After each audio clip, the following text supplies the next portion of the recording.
Thank you so much, guys, for joining us on. I think you can see, I think it's day 2. As usual, we're going to have to take the national anthem of the Oduduwa Republic. Now, that to those of you who are just, we were shut down from YouTube recently by the police, but I'm trying to get a court order from the Crown Court so that YouTube and Tumblr can reactivate my account so that at least I will have to get my materials, which are my intellectual properties. We'll have to get them. So that's why you see us coming live from the Young Yoruba for Freedom Facebook page and then YouTube channel, which we want you guys to subscribe to, and you turn up your notification button so that you can join us. Thank you very much, Are. Our medias have been trying to put one or two things together for me to be live today. Thank you so much, Are, for your efforts and the guys in our media. So we will do as normal. We will take the national anthem of the Oduduwa Republic, and then we'll talk about day 2 of our topic. Now, so don't forget to subscribe to our YouTube channel. And then let me just say this quickly to the Igbo. Young Yoruba for Freedom is for the Yoruba people.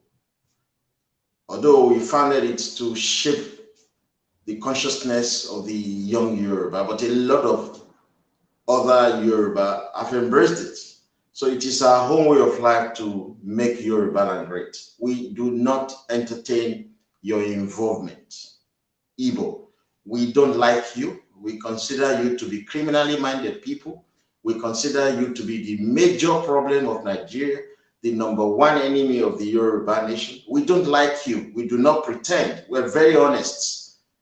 We don't like you. We don't even want to share the same geographical space called Nigeria with you. You lack human capital. That is why you do everything humanly possible to queue behind Fulani to rule Nigeria, because you don't want a return to regional government, because you lack the brain power to grow the economy of your space. We don't want you in our platform. You are reporting our platform all across social media, yet the message is still going out there. You are evil people. You are horrible-minded souls. There is no country on earth that you have been to that you are not either being killed or being chased out of that country. You are being killed in Ghana, being chased out in Ghana. In South Africa, you shout xenophobic attack. They are killing you there because of your criminalities. In Singapore, in Malaysia, in India, and even in China, you are, dear Igbo people, you are being chased away or being killed. You are all over the prison across the world. Even here in England, you are in their prison. You are the majority prisoners in Yoruba land. So I'm warning you, we don't want you on our platform. You should be ashamed of yourself. We don't go onto your useless terrorist organization called IPOB. We don't go there. We don't mingle with you. We don't like you. That is the honest truth. Whites, be it French, be it Germans, they will have special place in Yoruba land than you horrible criminal Igbo who are just evil-minded souls that you are. You are the problem of Nigeria. That's why you are being rejected everywhere. Even small Benin Republic and Togo, they are killing you there. Horrible souls that you are. Don't come on to our platform. We're extremely precocious set of young people. We want to make Yoruba land great. We don't want you. I've been taking my time to go through our platform. It is you that we see there. Animals, illiterate set of people that you are. Go and follow your useless Nnamdi Kanu. Horrible people. We don't want you on our platform. You say, shame on you. We don't come onto your own platform. So you leave now. So guys, while we start the national anthem, I will hope that the admins will help us to remove all these horrible criminally minded Igbos who are clogging on our platform every time. They are not intelligent. They've never been to any good school anyway. They don't even go to school. They sell pop-off and gala. Horrible people who cannot grow the economic of their space. So let us take the national anthem. Thank you.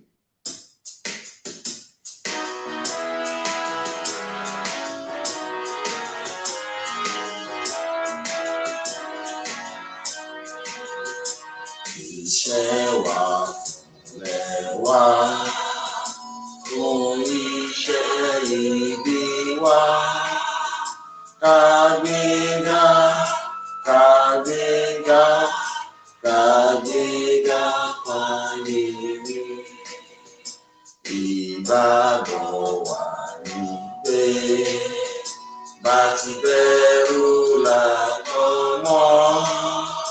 Kashishe, kashishe, kashishe, kajola.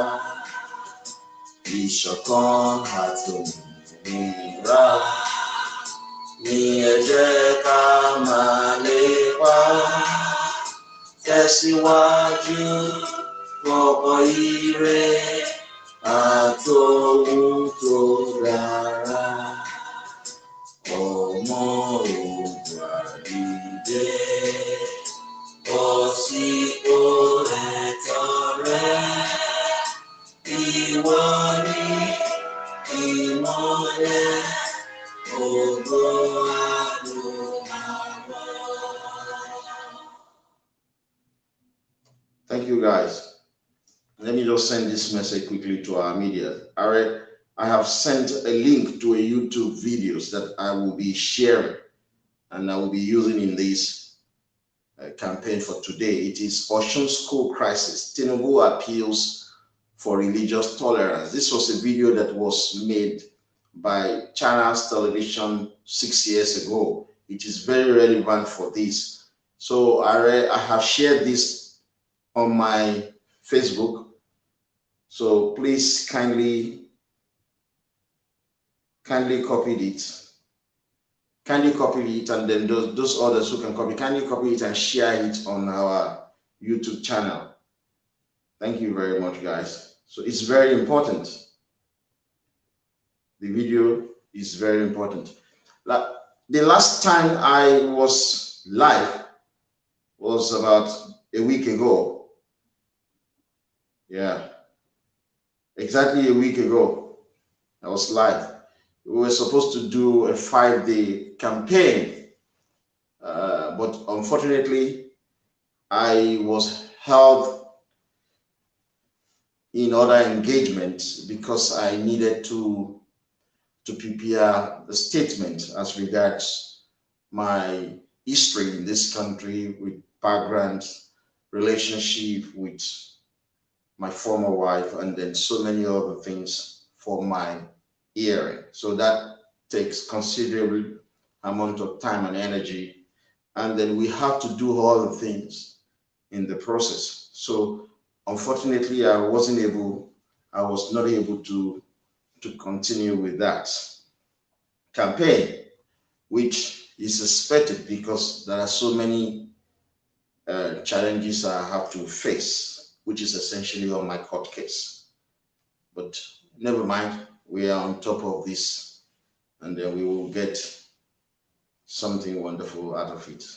So I apologize for coming behind schedule, but we will be able to finish it this week, and perhaps we can even go further than that, so that we can keep track of the development as it concerns our nation, the Yoruba nation. But I haven't spoken about a week ago when I first started this campaign, which we titled Aregbesola, the anointed candidate of the Fulani. That is the man that the Fulani nation would like to be the president of Nigeria from 2023. But they are going to fail. They are going to fail. Now we raised this issue in our first day And we mention names like Mr. Kayode Fayemi, who is the current governor of Ekiti State, and Fashola as well. Now, Aregbesola is the main topic. And we said to you that forget about the propaganda around Kayode Fayemi trying to be president in 2023. No, Kayode Fayemi is actually working in tandem with the Fulani to install Aregbesola as the president of Nigeria. But Kayode Fayemi has really compromised very, very bigly, because he debriefed the English establishment about the prospect of Tinubu able to use machineries in case the gentleman agreement that he entered into with the Fulani led by Buhari, in case they plan to renege on that agreement. So Fayemi has unfortunately disclosed a lot of inner workings of Tinubu to the English establishment, because English would never desire for a full-blooded Yoruba to be president of Nigeria.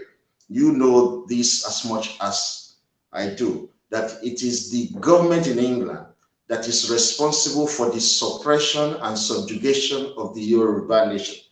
Nigeria is a shithole, according to President Trump, which we all agree. It is the English government that has made Nigeria to be a shithole. They are still enslaving us using minority Fulani in what is called neo-colonialism, which simply means new form of colonialism. Nigeria is the only country on planet Earth where foreigners are the president of that country, immigrants, the president of that country, minority ruling in Nigeria. It is the English that made this so. Fayemi, in his attempt to please the Fulani, has debriefed the English establishment about the prospect of Tinubu using machinery. It is an unfortunate thing to have come from Fayemi. It is very, very unfortunate. But because of what we said last 1 week ago to expose these peoples and their intention, is been very quiet now. Before, he used to live and govern Ekiti from Abuja, but he's no longer doing that. He's back in Ekiti to settle down. Well, you remember the Sultan of Sokoto. We're going to remove that guy, Sultan of Sokoto. We will replace him with a Hausa man by the time we take the presidency. You will get that, believe me. All the attempts of the Fulani to use non-Yoruba people, like Aregbesola, who is an Ibira man, that's how they've been able to use it. We will use Hausa too by the time we get power. But there is a misconception. Some idiot will say, oh, don't reveal your secret out so that Fulani will not plan against it. No, we're saying this so that our children can know what to do by the time we are no longer on the planet Earth. That's the same way the Caucasian say things to their children. That's the same way the English say things to their children. It's the same thing the Fulani are doing. They even gave themselves a name, Born to Rule, to impress it on their children that they should continue to rule over the Yoruba. That is what Ahmadu Bello said, that they will use the willing tools in the north to govern and suppress the people from the south. He said that, and from generation after generation, they are still planning to do that. They are still working towards that statement. So we should expose this to our own children. When we get power, we are going to remove the Sultan of Sokoto. It's a Fulani man. It's a minority. There is nowhere and no way minority have to rule over majority. Hausa people are the majority in northwest of Nigeria, so they will produce the Sultan of Sokoto. We're going to remove him. Sadiq Abubakar, we will remove him. So what Fayemi has done is very unfortunate, yet he has a PhD in war strategy. He has revealed a lot of secret to the English establishment to try to stop Tinubu. Now, because of our revelation, it's a little bit quiet now. Perhaps they are re-strategizing, but it is gratifying to note that the man they want and wish to destroy Tinubu has not spoken out. But somebody have spoken out for Tinubu that all of you missed, and I'm going to reveal that person to you. Now, you know, we said to you that Fashola also had a negative role in all of these things. He was also part of the game. He has been lured into the game by the Fulani simply because he wanted to install his own successor. And Tinubu said no. He has been fighting against Tinubu since then. Now, he was the one who started this slogan, no more Baba Sokwe, like I said to you the last time. He was also lured into the game. But I think he might have been so scared as a result of the assassination of Senator Pepe. I told you, Senator Pepe never died of coronavirus. That was a cover-up. He was assassinated. Like I told you, Senator Pepe was in Tinubu's camp. Aregbesola camp were trying to lure him into their home camp so that they can use him against Tinubu in the process. Life has to be lost, and that was what happened. Forget about anybody trying to tell you bullshit. Our children need to know the truth so that they know how to guard against the suppression and subjugation of the Yoruba nation. That may have scared Fashola. Perhaps what we said about him, what we exposed about him. So immediately I made that video and exposed all of the atrocity against Tinubu. Fashola has been speaking like a parrot.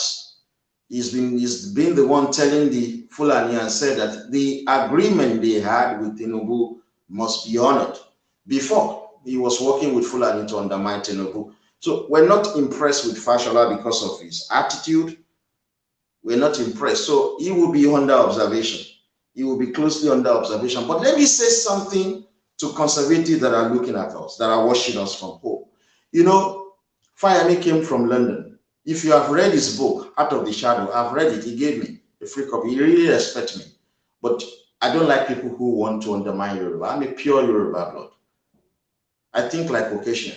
I think like English. That's who I am. I think about my descendant. Many of our parents' generation, they don't think about their descendant. They just want to live and die. Whether their children enjoy life thereafter, they don't care. But that's not our generation. You see, Fayemi, when he came from England to contest for election, it was Tinubu who made it possible.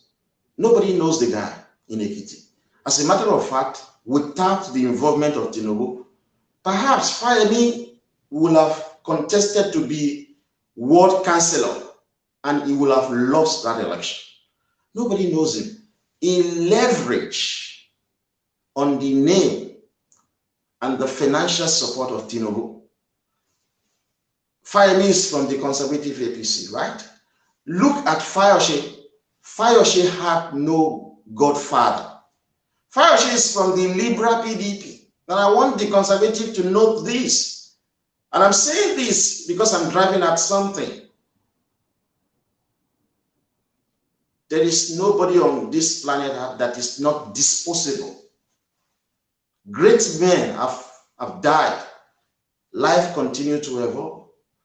So if you think that Tinubu is going to be there forever, we will be joking because our party will be destroyed. Fayemi needed the support of Tinubu, both financial, morally, and otherwise. Fayemi couldn't have won the election coming from London without godfatherism.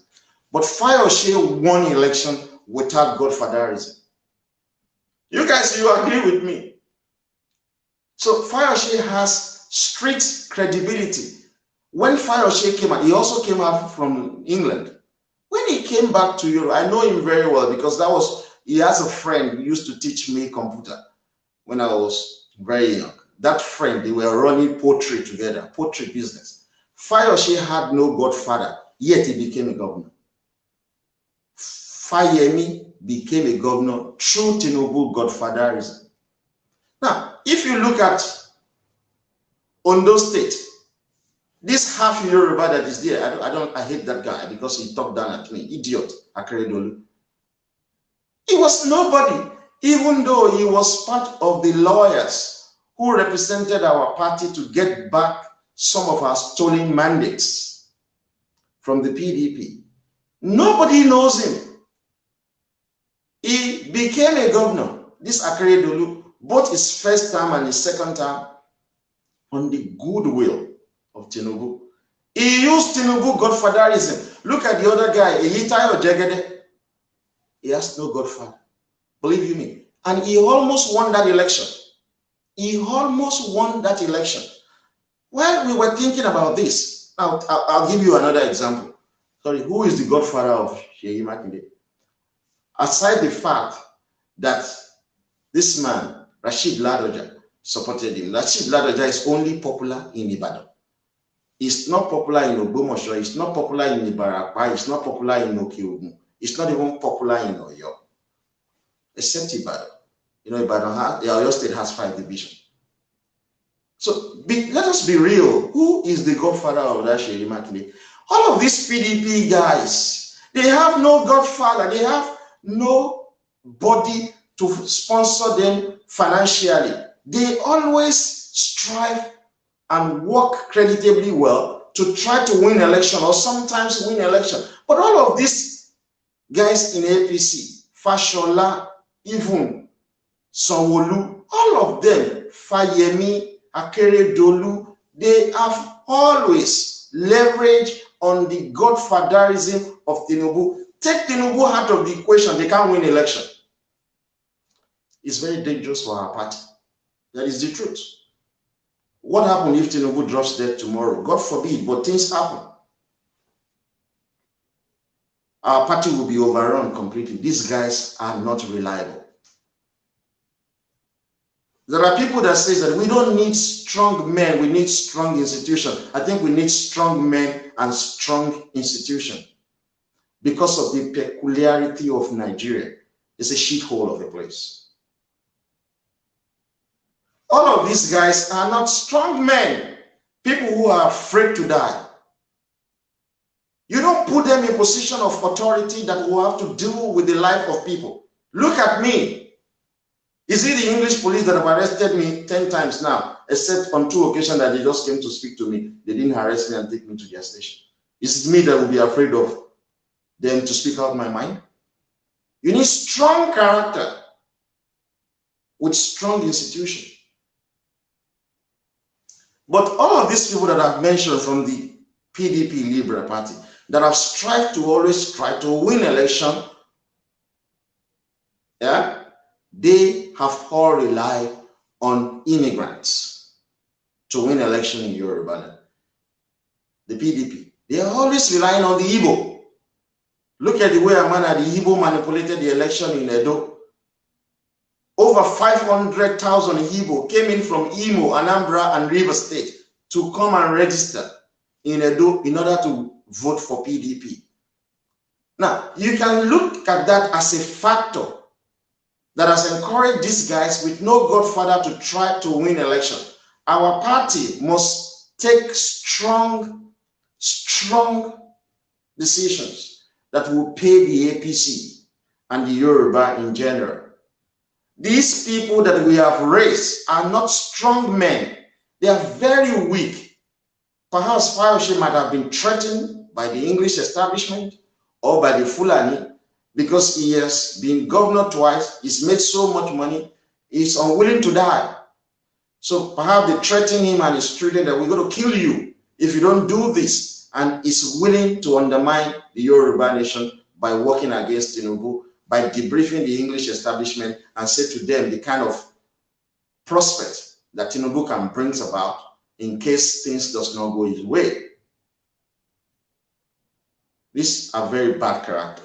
So that was why Ajimobi and Tinubu, they were very close. Ajimobi used to be my boss when I worked with Conway.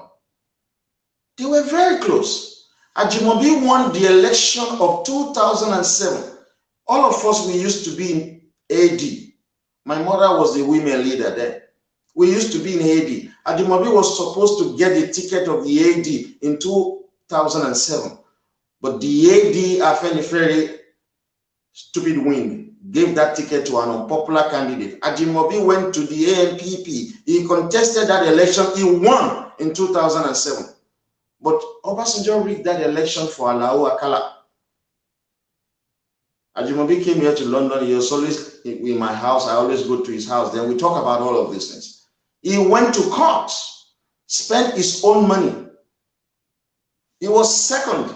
He defeated the AD candidate. But he was the one who actually won that election in 2007. He did not relent. He recontested again in 2011 and won. He does not need the support of Tinubu. He has that street credibility, Ajimobi. May God continue to bless his soul. He will have been a fantastic premier of Yorubaland if we have gone back to regional government. Very brilliant mind. But all of these people that are now planning, working to undermine Tinubu, they don't have street credibility. Close your mind now and your eyes. Just imagine, take Tinubu out of the equation. Can Fashola ever be governor of Lagos State? Please take Tinubu out of that equation. Tinubu even said that to him, that if he had contested the Lagos ANC primary, AC rather, primary, Femi Pedro and Afikuyomi would have defeated him. Imagine, without Tinubu, can Fayemi ever be governor? Can Akeredolu be governor? Look at Aregbesola that Fulani are now using against Tinubu now. It will never amount to anything in Yorubaland without that Tinubu. So the man that brought all of them to limelight, they are now working to destroy this man. So this is a lesson for future leaders. You must embrace people who have strong characters, who will not chicken out in face of threat, coordinated harassment. This is what these people have done. Because we're exposing them now. They are trying to pretend to the general public. Fashola is a big disgrace. A very big disgrace at that. Now, look at him. He was chief of staff for 4 years, governor for 8 years, minister for 8 years. For goodness sake, he should resign after 2023 and go and lecture in one university across Yorubaland. He has had his dancing days. Fayemi should go back to lecture room or become a businessman. Aregbesola should go and resettle in Ibiraland. Let us have Tinubu as the president of Nigeria from 2023 to do one deal. He returns Nigeria back to regional government. And if Hausa, Fulani and the Igbo do not support this, he helps us to break up the country. It's a simple deal. It is a very simple deal. But look, this is what they planned before things started changing. Like I was saying last week, if anything, if Yorubaland must be captured, the whole Oyo State is always the point of entry. To capture Yorubaland, you capture Oyo State. But since Oyo State has been divided into two, Oyo and Osun, to destroy Yorubaland, to make Yorubaland great, things must come from Osun. Why? I tell you. Ife is in Osun State. Ife is the cradle of Yorubaland. It is the soul of Yorubaland. And everybody colloquially, they call Ife the source of Yorubaland. Every single Yoruba, they traced their heritage to Ile-Ife. I'm from Akoko Yoruba and Remo Yoruba. In Ile-Ife, you can trace Akoko there. They call them Okarufe. Okarufe. That is Oka people from Ile-Ife. I have Remo blood. Remo, they have Iremo quarters in Ile-Ife. So virtually everyone can trace their heritage, their source to Ile-Ife, every Yoruba. So anything that happens from Osun State, whether for good or for bad, it will capture the entire Yoruba land. Now, this is something people do not notice. So the position occupied by the current governor of Osun State is the most important position in Yoruba land. But everybody focus their attention on Lagos. No, anything that happens in Osun State, because of the presence of Ile-Ife, anything that happens for good or bad is going to have an impact across Yoruba land. So that is why we must always ensure that whoever is the governor of Osun State is pure Yoruba blood. It is very important.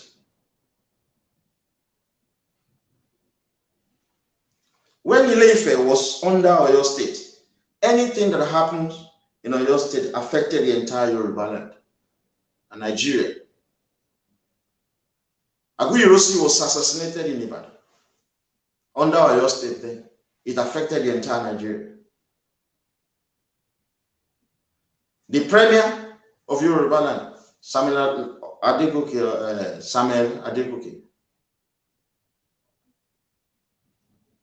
he was assassinated in Ibadan, then Oyo State, where Ife was included.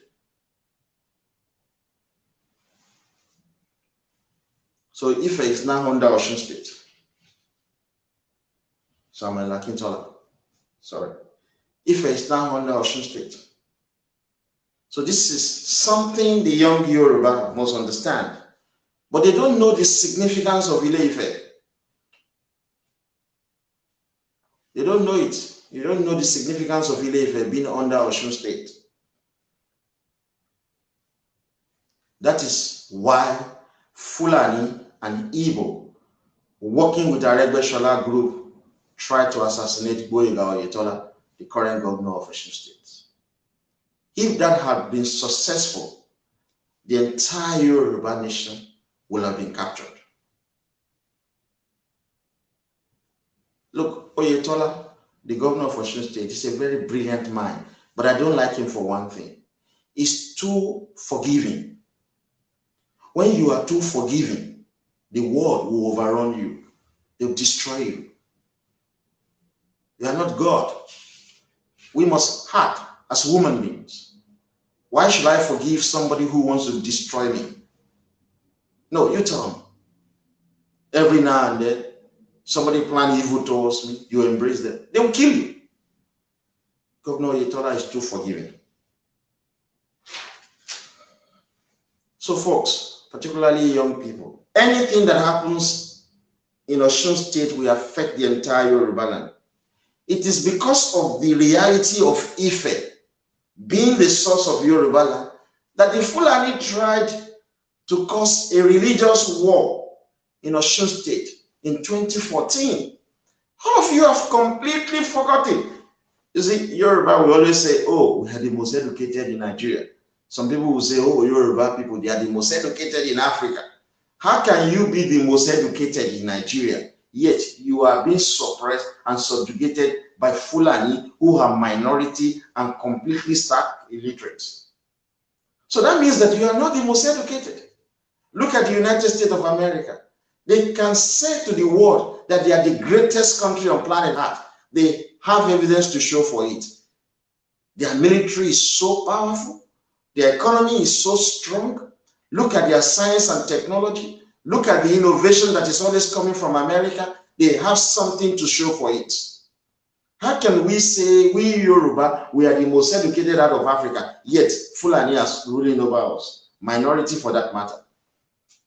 Ordinary chemical and biological weapon to defend our civilization, we cannot rely on that to deal with the situation that we're being faced with when Fulani control the conventional weapon.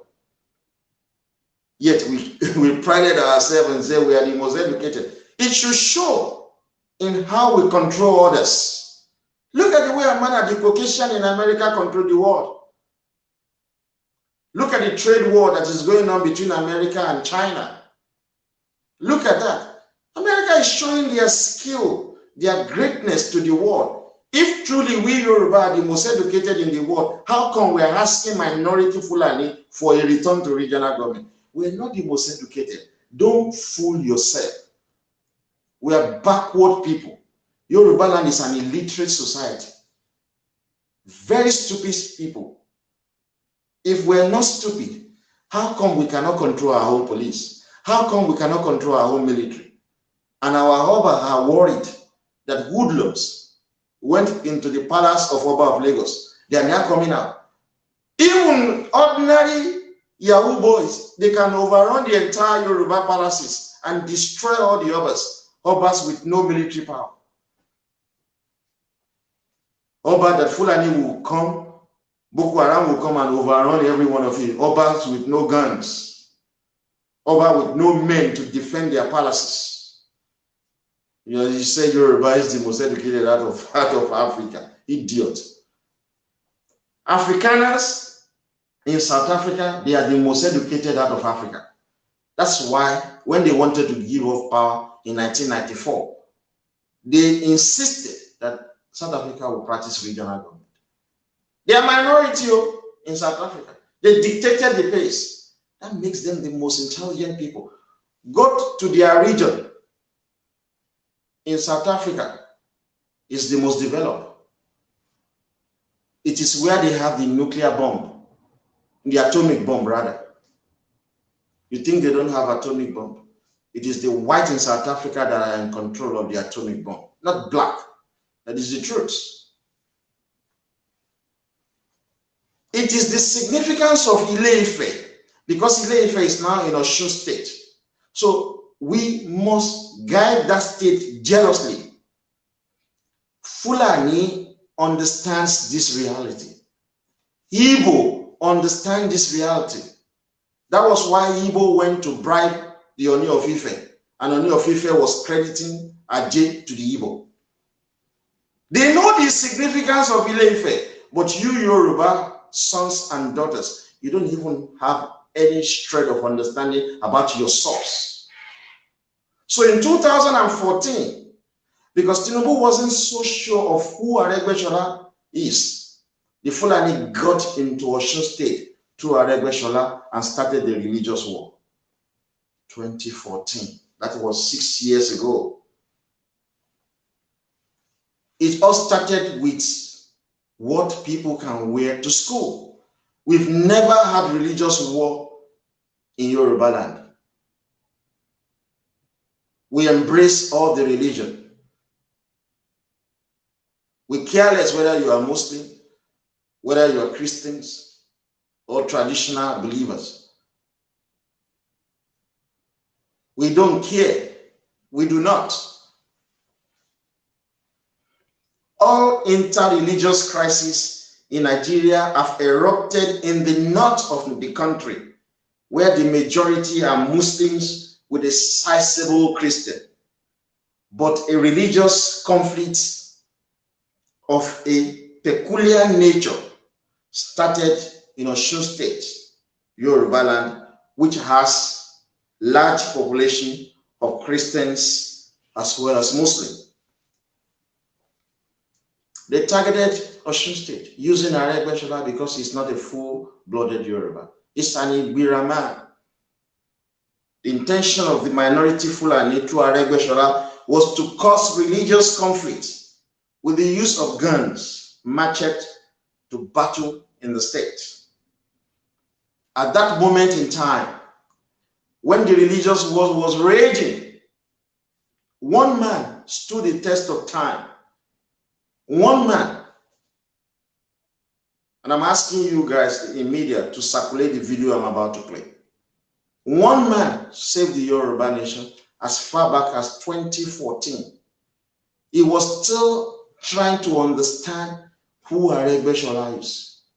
Unknown to that man, Asiwaju Bola Ahmed Tinubu, Aregbesola was working for the Fulani to cause religious war in the most important states in Yoruba land, Osun State, because of the presence of Ile-Ife. In 2014, Tinubu came out. He appealed for religious tolerance and met with the leadership of the Osun State Christian Association of Nigeria over the happenings at the Baptist High School in Iwo. That was where the war was raging. Now, let me quickly play this video for you. We can show it. I've said people to send a link down to you. It is, you can find it on YouTube. The title is Osun State Crisis. Tinubu appeals for religious tolerance. It was published February 14, 2014. That was exactly more than 6 years ago. Take a listen, please.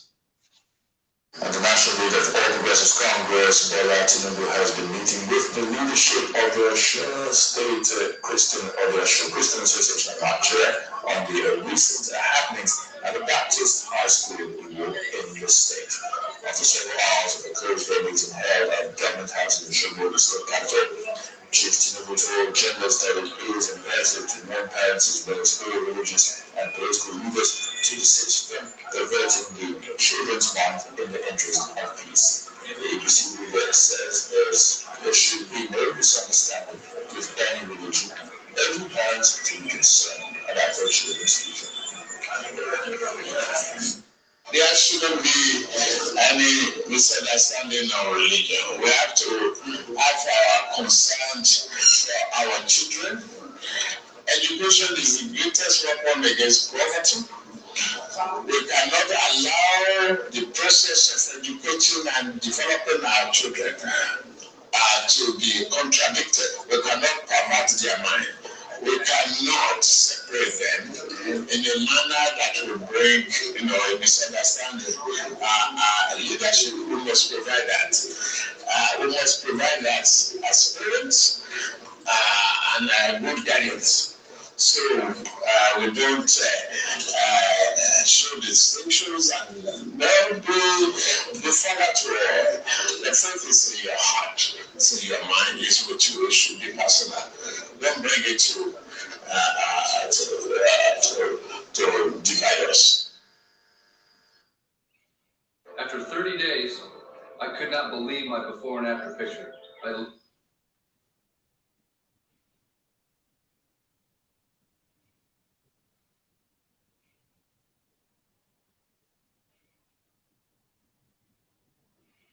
Yeah, guys, you can see that was leadership.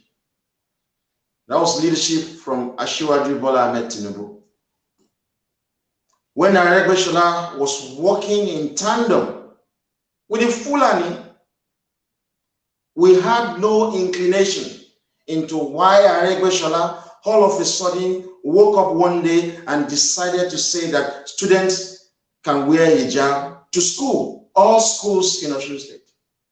He woke up one day and decided to take the school from religious organizations and decided to make all the uniforms of the school across Osun State to be one and the same and change the name. He changed the name of all Christian schools. Everything. He was working on the directives of the Fulani to cause religious war in Yoruba land as far back as 2014. Tinubu stood up. In that interview, you will see that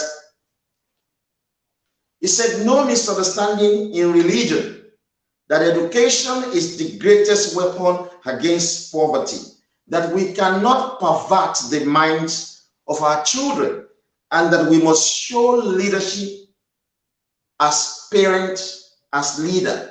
He says that faith is in your mind and your heart, and that is where it should be. He came out. I have no knowledge of this, but I can tell you on a personal note that he would have scolded Aregbesola to find out that why he was trying all his possible best to cause religious war. He was perverting our children's mind. He was doing this intentionally. Right from the onset, under the leadership of Tinubu. But Tinubu wasn't aware that Aregbesola was doing this to satisfy the demands, the instructions of the Fulani. He has been planning all of this thing all along. That senator that was alleged to have assaulted a sales girl as a sex toy shop, That was the man who revealed to the world that Aregbesola has been funding them with Yoruba money, funding the Hausa Fulani, following the instruction of these people to cause religious war in Yoruba land. And I'm sure Tinubu did not send him. So when the war broke out at the Baptist High School in Iwo, Tinubu left Lagos and quickly went there to resolve the matter. So after Tinubu's intervention helped to bring about peace in Osun State, Aregbesola did not stop there. He didn't. In 2016, June, he got a judge to rule that female students who attend public schools in Osun State could wear their hijab to classes. Aregbesola got it because he was working under the directive of the Fulani. Imagine a governor. We elected you as a governor. You got into the office and you started taking all the schools away from the religious organizations. My children are going to Christian schools here in England. You started taking the school away from them. Turn all this religious school into state school and ask people to wear any manners of uniform to school. That shows that this man, Aregbesola, had always been working on the ground for the minority Fulani to bring about war. So when he got a judgment from the court, the Christian Association of Nigeria branch of Osun State directed students across the state to wear different church garments to school to show their displeasure against the directive of the judge. And they made good their threats. That was how the crisis boomeranged. And everybody started ready to fight. There was skirmishes in all the secondary schools across Osun State. That was what the Fulani wanted. Religious war. Professor Muri is also working for them. Aregbesola led it. This is very important for the Yoruba nation. When you put half Yoruba in power, you are going to have people with divided loyalty. That was why in Ondo State today, 6 members of the State House of Assemblies are Igbo. 6 members of the State House of Assembly are Igbo, simply because Akeredolu is a half Yoruba citizen, half Yoruba, half Ijaw, who married an Igbo woman. He has divided loyalty. He cares less.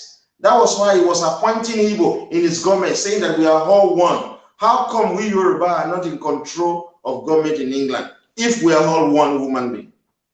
How come we Yoruba are not in control of their government?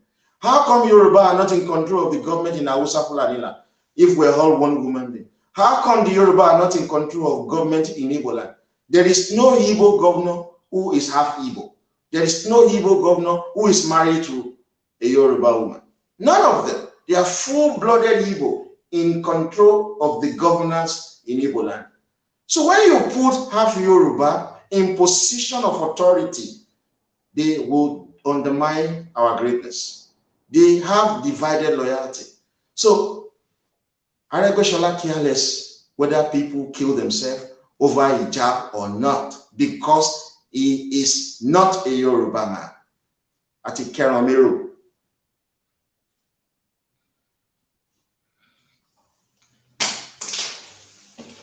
So the attempt of Aregbesola to bring about religious war in Yoruba land did not start in 2016, as some of you thought. It actually started in 2014. Tinubu quickly came out, left Lagos, and he was into panic. Panicking, trying to call meetings. He must have been so shocked about the attitude of Aregbesola at that moment in time. So today, he knows so well that Aregbesola has been working for the Fulani. That is why Buhari is telling everybody to ensure Aregbesola wins the APC convention in 2022 to select the presidential candidate of the party. That is the reason why they have fixed their convention for December next month. They want to extend the interim chairman's position of the APC. They want to register all members all over again. You know what they are doing? All the leadership of ward, local governments across Yoruba land who are loyal to Tinubu in the APC, they want to remove them. You know, these are the people that will form the delegates to go to Abuja to go and elect who will be the presidential candidate of the party. They want to remove everyone that are loyal to Tinubu and replace them with those who will be loyal to Buhari. So when they get to the convention in 2022, all of them will give their vote to Aregbesola.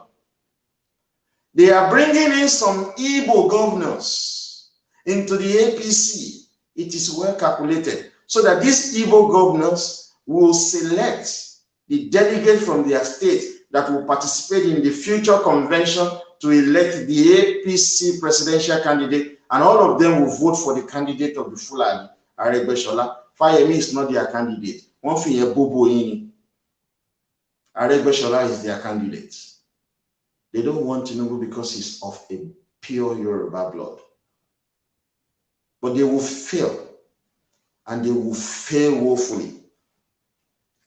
So they've been using this guy. So he has been tested. Aregbesola has been tested to be a loyal slave to the minority Fulani. So because of what he did in Osun State, they have reposed confidence in him that if he is made president of Nigeria, he will act like Obasanjo. You know, Obasanjo is not a Yoruba man. He will forever be lying that he is, but he's an Igbo man. So the Fulani have tested him. But I say something to Aregbesola, you are going to go with the wind, believe you me. You will go.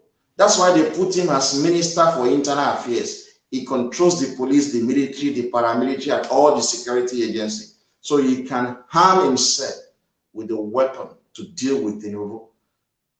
But somebody has spoken, and I will get to that person. That person spoke at the 5th coronation anniversary of the Ooni of Ife. You will hear that.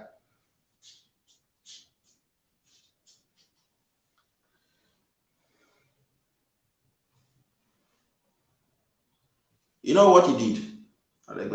Some of you must have forgotten.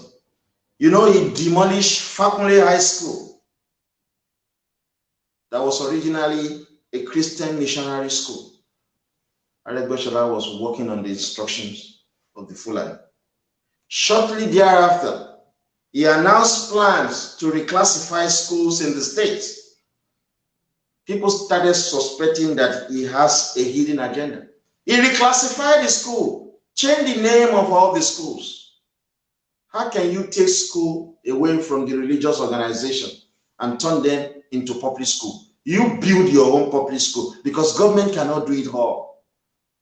So the private initiatives from the Christians and from the Muslims organization who have opened schools, what is expected of the government is to give them regulation which they have to follow. You don't take their school away from them. This is what is called private-public partnership. But he wanted to cause religious war in Osun State. If that had worked, Yoruba would have been engulfed in religious war. You will start seeing Muslims and Christians killing each other. Those of us who are Orisha adherents, we're going to fold our hands and say, what are we going to do?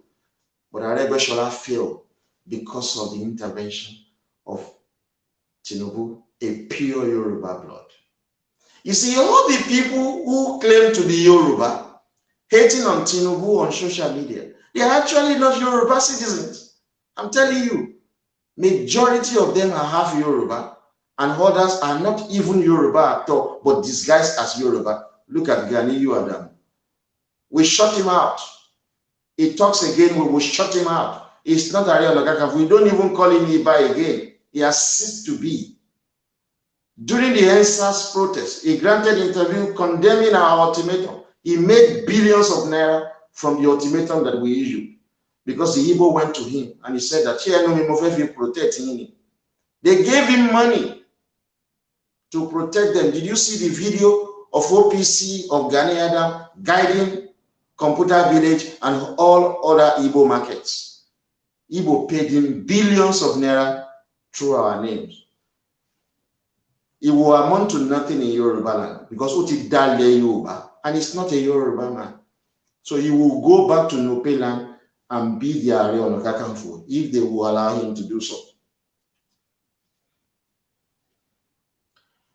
Immediately, this guy reclassified the schools. War broke out in Osun State. Students started beating each other, attacking each other, assaulting each other, including their parents. During the Parent Teachers Association's meeting, Tinubu stepped in to douse the tension. Even this guy, Professor Isaac Akintola, is another proxy of the Fulani. I once spoke to him. I said to him that, look, you have taken enough money from Fulani. If they want to kill you, why don't you run away to America with your family and enjoy your money there? Or you go to somewhere that is not so popular. All of the money you've taken from Fulani is enough. So why do you want to undermine your own homeland? I have my doubt whether that Professor Isaac Akintola, whether he's a full-blooded Yoruba. I have my doubt. That guy made a statement 6 years ago. He thought that there would not be reminiscence of history. He said that wearing of hijab was Allah given fundamental right to female Muslim students. It's an illiterate. Forget about the professorship before his name.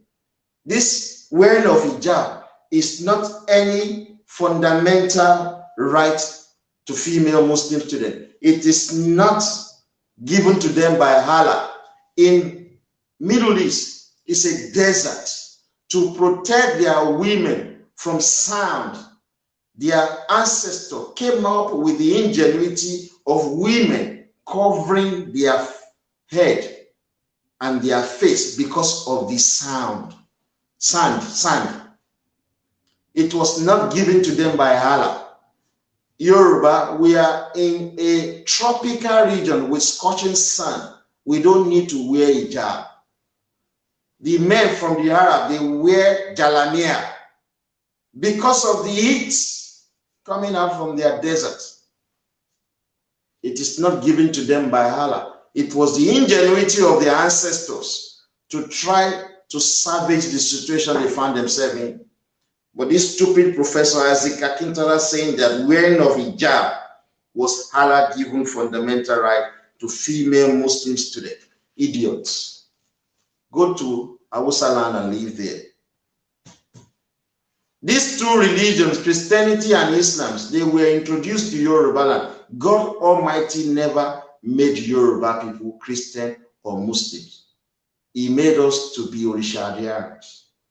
These two religions, the Islamic religions was introduced to Yoruba from the Middle East. Christian religion was introduced to Yoruba from the European countries. And both of these people, they participate in killing other people. So is that the kind of religions that we have to embrace? We Yoruba Orishadians, we don't proselytize. That means we don't force people to convert to our religion.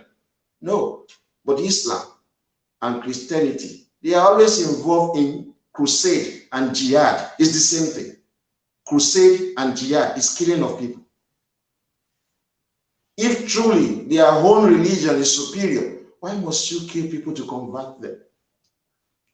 You see? But that is not for today. It is just to tell that man who called himself a professor that he's an idiot. But something happens. While Aregbesola working with the Fulani, working with the PDP in Osun State, you know, PDP is a shit, useless party, working with them in tandem to assassinate Gboyega Oyetola, the current governor of Osun State, because he reverted all the nonsense policy of Aregbesola. He formulated those policies to cause religious war. Gboyega Oyetola is also a Muslim, by the way. But it's Yoruba first and foremost, because Aregbesola is an Igbira man. He doesn't care if Yoruba land is engulfed in religious war. We must not make this mistake again. Akeredolu and Seyi Makinde should be the last half Yoruba to be governor in Yoruba land, because they have come up with policies that are not favorable to the interests of the Yoruba nation. They should be the last. We cannot afford to bring in half Yoruba as governors anymore. They are always looking to destroy Yoruba land. Look at Seyi Makinde. He had a problem over Lautech.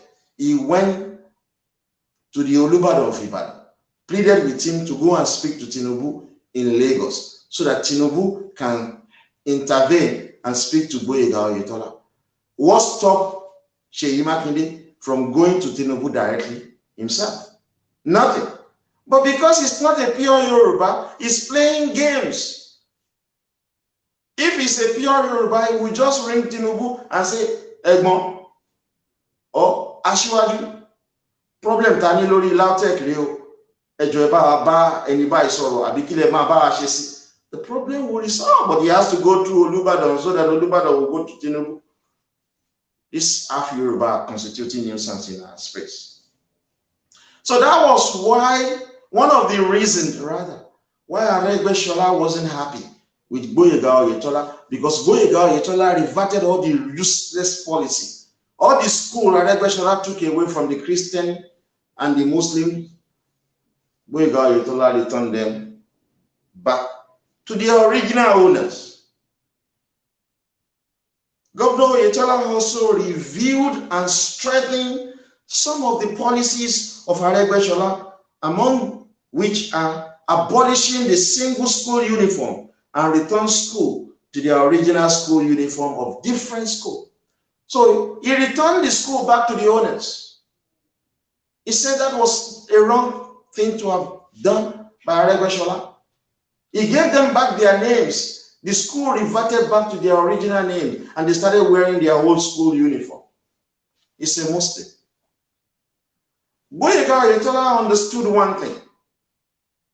Whatever happened in Osun State will engulf Yoruba land for good or for bad. And because it's a pure Yoruba blood, he's doing the right thing. He's doing the right thing. I watched one of his videos where he participated in a church during the second year Thanksgiving. Imagine Aregbesola left office 2 years ago. The idiot wanted to celebrate the 10 years anniversary of the Yoruba APC ruling in Osun State. What has that got to do with you? You are no longer the governor. The current governor is Gboyega Oyetola. He has been there for 2 years. He needs to celebrate his 2 years anniversary, celebrating 10 years anniversary.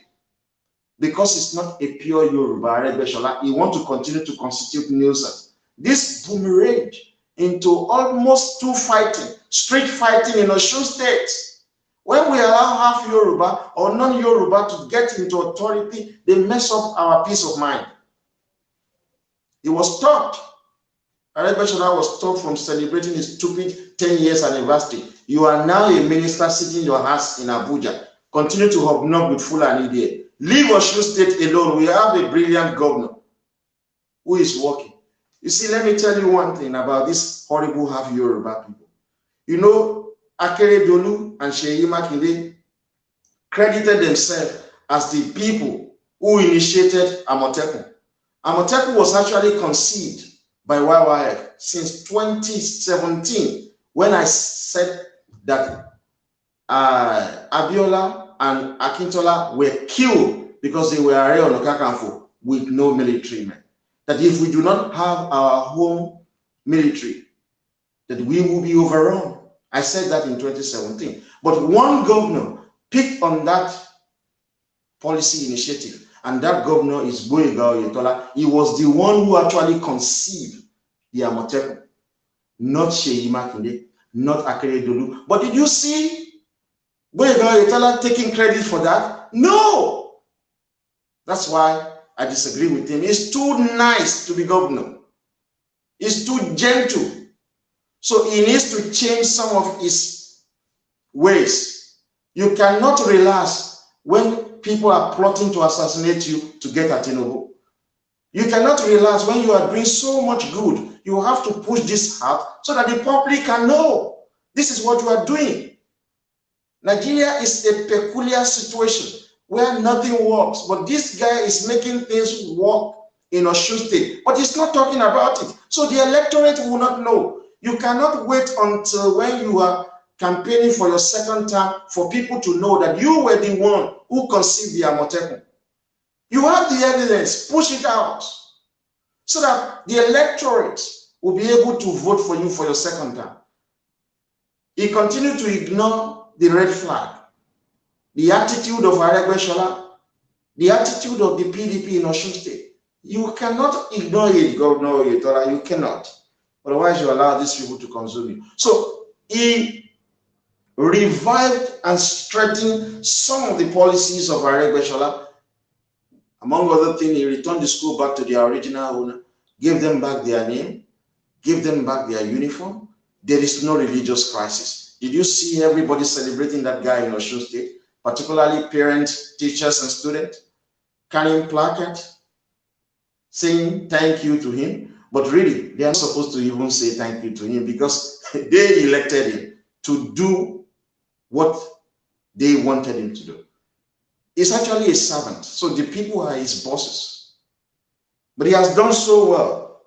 So now you have the single-sex schools are now back in Osun State. You know, Aregbesola stopped all of these things. Some of my siblings who are female, they went to girls' schools. Aregbesola stopped all of that in Osun State. He was working on the instructions of the Fulani.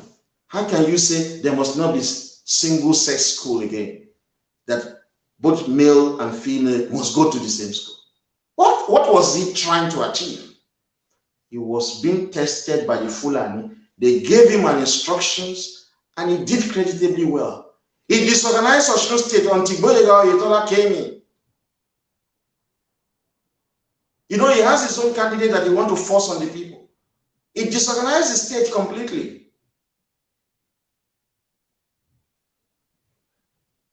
This is a terrible guy. His true color is now being shown. Fulani have tested him. He has walked and listened to their directive and taken it to heart. They now want to make him president in 2023. It's not a Yoruba. So we have the single-sex schools and now back thanks to Gboyega Oyetola who brought them back. So the Baptist Girls School in Osogbo is now back. So our girls can now go to that school. The St. Charles Grammar School, also in Osogbo, is back. So our boys can now go to that school. Fatima College, Ikire, is now back. Babalola Memorial Grammar School, Ilesha, is now back. St. Margaret Grammar School, Ilesha, it is also now back. Our Lady Girls School, Modakeke, is back. St. John's Grammar School, Ife, we have it on board again. Ife Girls High School is back. Oni Girls High School, they are all back to their original owner. So our girls and our boys can go to separate sex school, which Aregbesola destroyed because he was working on the instruction of the Fulani. Fulani now said, oh, we like you, what you did. Now you are going to be president of Nigeria from 2023 so that you can destroy the entire Yoruba land. That is the plan. I told you several years back that Fulani will not want Tinubu to be president. Igbo will not support Tinubu to be president. Why? It's a very simple reason. It's a pure Yoruba blood. When it about Funwere Loko, Omaroko Sodo Araeni, you think you will make Tinubu the president of Nigeria, a full-blooded Yoruba citizen, and he will allow Fulani to continue to control the policing in Yoruba land? He won't. It will stop Fulani from controlling our military. It will stop Fulani from controlling our waterways. It will stop Fulani from controlling our port. It will stop Fulani from controlling our prison. It will stop Fulani from controlling our EFCC. It will stop Fulani from controlling our taxes. It will stop Fulani from controlling our airport. It will stop Fulani from controlling our political economy. They know. That's why they don't want him to be president. So all of this noise that they make around is corrupt. Is all propaganda. They know that that is the man that will change Yoruba for good. That is the man that will give us regional government or give us a Oduduwa Republic. They know this very well. You know, Aregbesola also cancelled primary and secondary school. Do you know that? Many of you are not aware he did that. So our primary and secondary school are now back in Osun State, courtesy of the current governor of Osun State, Gboyega Oyetola. He's done a lot of fantastic things. And we are proud of him because he's a member of our party. But we need him to be of strong character. He has allowed Aregbesola to take advantage of the fact that Gboyega Oyetola is a meek man, very humble man. But if you want to do the right thing in Yoruba land, you have to give it back to those who want to destroy you. So in Osun State now, you know, when Aregbesola was there, a lot of parents and schools, they were going to court. Litigation was flying all over the place. There is no single litigation against the current governor of Osun State, or let me say, against the current government of Osun State. No single litigation from any school, from anybody against the government of Osun State. Because there's a new sheriff in town who is not only of pure Yoruba blood, but he thinks Yoruba first.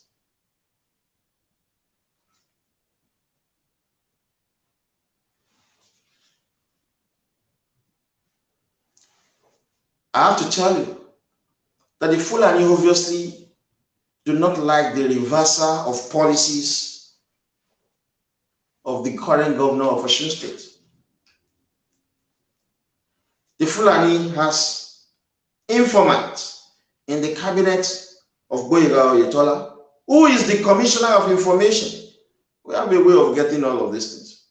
Funke Egbemode, she's actually a PDP card-carrying member. It was imposed on Aregbesola, on Gboyega Oyetola. The current commissioner of information in Osun State, Funke Egbemode. This, when we discovered this, and I asked our source, why is it very easy for this to happen? Is Tinubu not aware of this? That was the question I raised. The source told me that, look, Tinubu does not influence governance in any states in Yoruba land, because he believes that he has put people with brain to do the right thing. So that's why when you, as a governor who has come under the party of the Yoruba APC, Tinubu does not dictate who becomes your commissioner. It does not dictate who becomes your board member. It doesn't.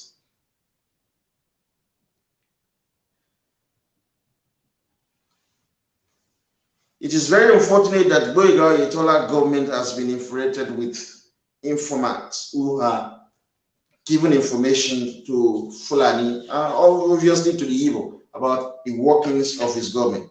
There are several Aregbesola loyalists who are working as commissioners in Osun State, trying to undermine this guy's government. Because Aregbesola has been anointed by the Fulani as their candidate, they are using him to try to destroy Tinubu. So to get Tinubu to get him, they've done all manners of things. Forget about, remember when Buhari first came in 2015, all the people are selected by Tinubu to go into his government. Buhari rejected them. Buhari did something. Before the election of 2015, they have planned that Buhari CPC will control the presidency, Tinubu ACN will control the National Assembly. Tinubu has his own men who will be the Senate President and the Speaker of the House of Representatives. But what happened? Buhari reneged on that agreement. He imposed Bukola Saraki, a Fulani, and another guy as the Speaker of the House of Representatives. They just rejected and abandoned Tinubu. But when he wanted second term, Buhari came to Tinubu and was pleading with him. Tinubu still helped him, but don't think he's stupid. He knows what they are capable of doing to him to undermine the agreement they had that by 2023, he will be the presidential candidate of the APC. What the Fulani are doing now, they are trying all theories to get Tinubu out. They are not doing this alone. Everything has the handwriting of the English establishment. Look at what they did in 2019. Look at what they did in 2015. In 2015, Atiku Abubakar, a Fulani, he moved over from PDP to APC because they wanted their brother, Buhari, to be president. So all the Fulani in the PDP moves to the APC in 2015. Buhari secured the presidency. In 2019, Fayose was gaining ground in PDP, and people don't like Buhari. So the Fulani were worried. They were very concerned. Fayose was coming out, supporting Nnamdi Kanu, giving money to IPOB, encouraging the Igbo, supporting them. The Igbo were expected to say thank you to him and make him the presidential candidate of the PDP in 2019. Atiku, all of them from the PDP, they quickly decamped from the APC, zoom, moved down to PDP, paid Igbo money, and Atiku got the ticket. So two minority Fulani, Buhari and Atiku, became the presidential candidate of the two major political parties in Nigeria. Head or tail, a Fulani became the president again in 2019. So you can see their games. What are they doing now?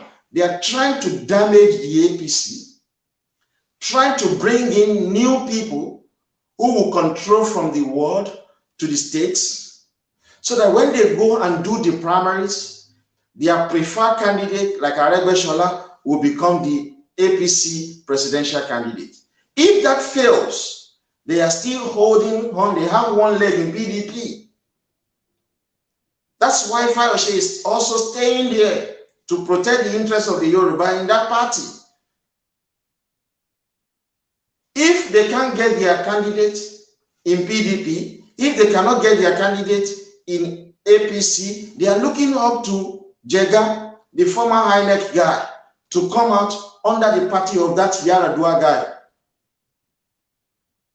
Shehu Yaradua, PDM or something, so that he can come on that ticket, so that they can mess up everything for Tinubu, they can mess up everything for Yoruba. We know this game, and this game is going to consume them. Tinubu is not Awolowo, he can never be. It's not Abiola, he can never be. It's Tinubu. If you look at his family background, the records are there. Tinubu family have always been fighting for the interests of the Yoruba nation. We know the games of the Fulani. They have the backing of the English. We as a movement, we're looking at the election that is going on in America. We're still supporting President Trump. We're still hoping he's going to change the tide and remains as president. But if that fails, we're already working in-house to activate the Tinubu's connection, to lobby the Democratic Party. And at the same time, we will expose them as to how they have always been undermining the cause of the Yoruba nation. We need America on our side. Otherwise, we will be suppressed again in 2023. We need the United States. Tomorrow when I'm going to speak again. I've done this before.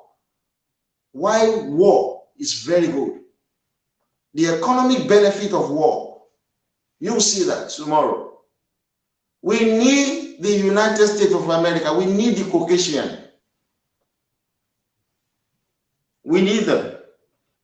These Fulani are planning with Igbo. They don't want a pure Yoruba blood as president of Nigeria. They know that a pure Yoruba blood as president of Nigeria will never accept this unity system. A pure Yoruba blood as president of Nigeria will end the unity system. He will end it. So to get Tinubu, they use the EndSARS. You know, first they plan the EndSARS. Aregbesola and co. planned the EndSARS in conjunction with the Igbo. Igbo actually were involved in the thick of this. They then lied to Buhari that it was Tinubu who planned the EndSARS. The EndSARS was to be a cover-up to assassinate Gboyega Oyetola. Gboyega Oyetola is the first cousin of Tinubu. Gboyega Oyetola is actually richer than Tinubu. I don't think he might like that statement. But he has been wealthy since the 80s. He's a very brilliant mind. Tinubu actually calls him encyclopedia of Yoruba nation. A brilliant mind. Tinubu is actually thinking like Caucasians and the English. Look, the Caucasian in America and the English, anybody they put forward to lead them politically, they are always the best of their brains, the best mind, with strong characters. Unfortunately, some of these APC guys don't have the strong character that we desire. They might have the brain, but they don't have the strong character. That's why they are being easily deceived, threatened, harassed by Fulani. So they are now working against their own benefactor, Tinubu. So you can see that. So they use the EndSARS as a cover-up to get Tinubu. They plan to assassinate Oyetola. That fails. When that fails, I told you last time, they killed 2 people, brought them to the Osun State government house, and lied that it was Oyetola security who shot at them. It was not.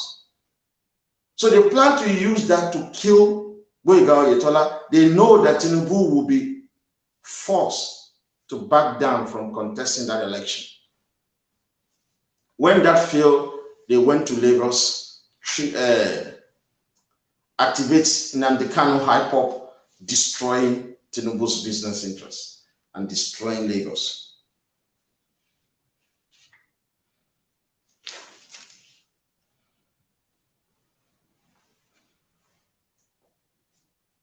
They know Gboyega Oyetola is one of the major backbone of Tinubu.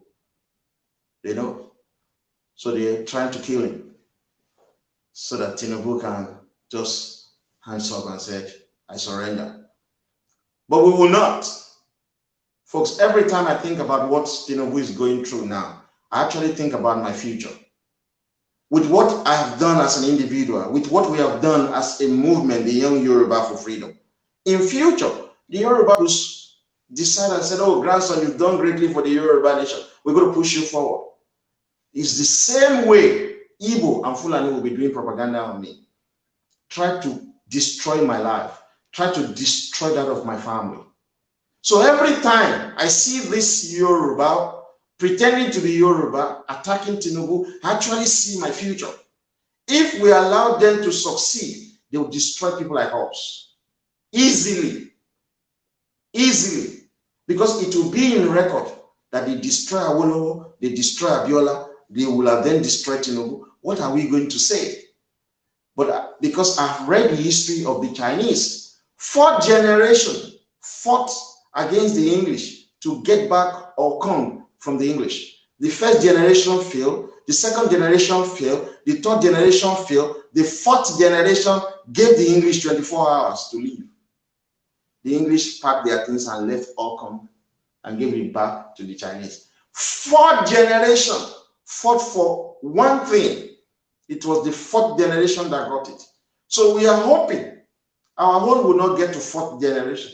We are hoping Tinubu will close the deal, bring home the bacon, become the president in 2023, and help us to return Nigeria back to regional government or give us a Oduduwa Republic. That is the mandate. So folks, if you support this non-Yoruba, pretending to be Yoruba, you know Ganiyu Adam, who call himself Gani Adam, is fake. He's not a Yoruba man. Aregbesola is not a Yoruba man. Yinka Odumaki, that is always antagonizing Tinubu all of his life, is married to Igbo. Ayo Adebanjo, that 94-year-old man, is not a full-blooded Yoruba man. All of these people that are talking against Tinubu, saying Tinubu is corrupt, they are not Yoruba citizens. They want to destroy your home future. So if you join them, it is the generation that is coming after Tinubu that you are already destroying. But if we are able to defeat them, my generation will be so bold. We will come home and we will dictate to the Igbo, we will dictate to the Fulani, we will dictate to everyone in Nigeria. The same way the Caucasian rule over everyone in America and the English are always producing prime minister in the United Kingdom. Because we have the two things that are necessary to live in Nigeria. We are the majority and we are the economic backbone of Nigeria. The Igbo and Fulani contribute nothing to the running of Nigeria. Nothing, absolutely nothing. I'm not joking, I'm this serious. Nothing. If you destroy Lagos, without firing one single shot at Hausa, Fulani, and Igbo, you're actually destroying them. Bring down Apapa Wharf, bring down Tinker Port, bring down the Lagos Stock Exchange and the Lagos International Airport. Igbo and Fulani life is gone. That is the truth. And that is what will be the lot of these people scheming, planning against Tinubu in order to destroy the Yoruba nation. They will face it. It has always been their plan. They do not wish to give up power. They have the backing of the English establishment. We need the good people of the United States. My fear is that whenever the Democratic Party is in power in America, Yoruba nation is always having problems. Can we change the tide in this generation? Yes, there is a possibility. So we, as a movement, we are already telling our people who have been working with the State of Israel, who have been working with the Israelis in America to help us to lobby, that we would like to negotiate.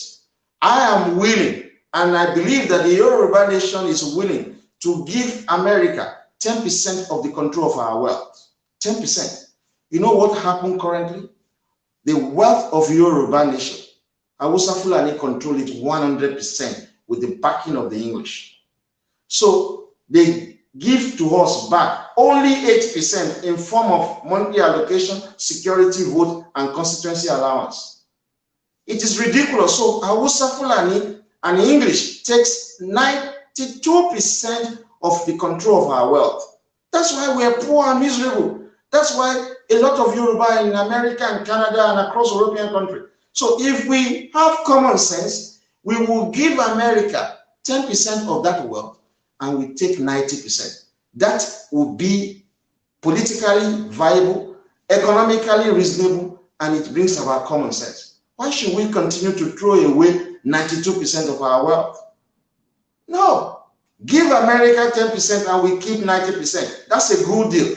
That is what we need to talk to America from. Unfortunately, if President Trump fails to close the deal, we will talk to the Democratic Party. But we will always remind them at every given point in time that they have been evil towards the Yoruba nation. Yet, Fulani are not working in their hospitals. Fulani are not helping to save lives in America. It is Yoruba doctors they are relying on. It is Yoruba nurses they are relying on. It is the Yoruba people that are helping them to do cab business in America. It is Yoruba people that are helping them one way or the other. But Fulani are not helping them. So why should they continue to support minority Fulani? We are willing to give them 10% of our wealth. And already they are controlling more than 51% of our crude oil. We are ready to allow them to retain that in return for them to help us to provide electricity across our villages and towns and build roads there.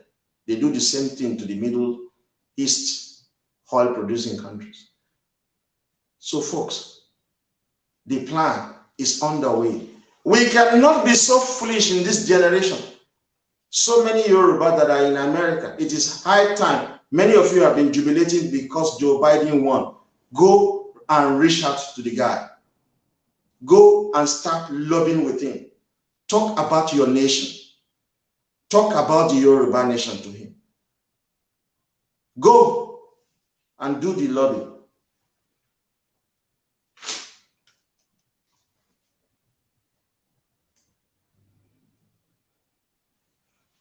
You know, this Aregbesola guy is an idiot, you know.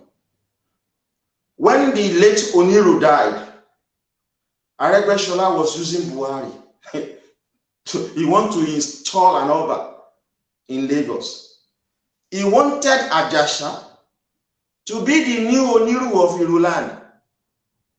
He was now using Buhari and all the Fulani to install an Oba in Lagos. Tinubu stood his ground and said, no, it must be Gbolahan. That was how Gbolahan became Oniru of Iruland. Aregbesola is a useless man. It's not a Yoruba. That's why it is dangerous to give power to non-Yoruba. They will destroy you. Now, the people in Alimosho local government, where Aregbesola is always having that power there, they are taking the power away from him now because he's working with the Fulani to destroy Tinubu. So that was what went on. Many of you don't see. That was what went on there. He wanted to install the Oniru of Iruland, Aregbesola, and Ibiraman. Huh? Yoruba, we've lost it a long way. Foreigners, it's like me, a foreigner in England, installing their king for them. Is that a possibility? When that failed, he activated the attempt to kill Gboyega Oyetola. We know all of these things. So, folks, let us be reasonable. A lot of damage is ongoing in Yoruba land because of the half Yoruba. Many people bearing Yoruba name in our political lives in Yoruba land actually they don't have 0% Yoruba blood in them. Now let us quickly move away from that. And I'll tell you one thing about our behavior.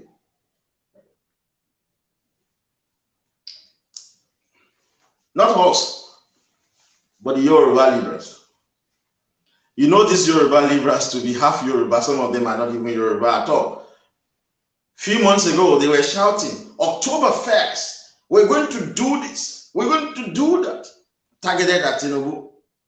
Their slogan with the Igbo is that the amalgamation of 1914 is the problem of Nigeria. That's what they said. Do you notice recently that they have changed their slogan? They are now saying the 1999 Constitution is the problem of Nigeria. You remember, I countered them saying that the 1914 amalgamation is never the problem of Nigeria, that the problem of Nigeria is the 1999 Constitution. They have moved down to that level. But this is something that I want to sharpen your insight into. Number one, we blame the Berlin Conference of 1884, 1885 as the problem of black people. We blame the 1914 amalgamation as our problem in Nigeria. Now, we are blaming the Nigerian Constitution of 1999 as the problem. This has always been the three issues that we have always raised, that these were the problem in Yoruba, in Nigeria, so to say. Now, the questions I asked somebody recently is very simple. If the Berlin Conference of 1884-85 was the problem of Africa, how come the African Union failed to address the problem since 1963, when the African Union was formed? It used to be called OAU, Organization of African Unity.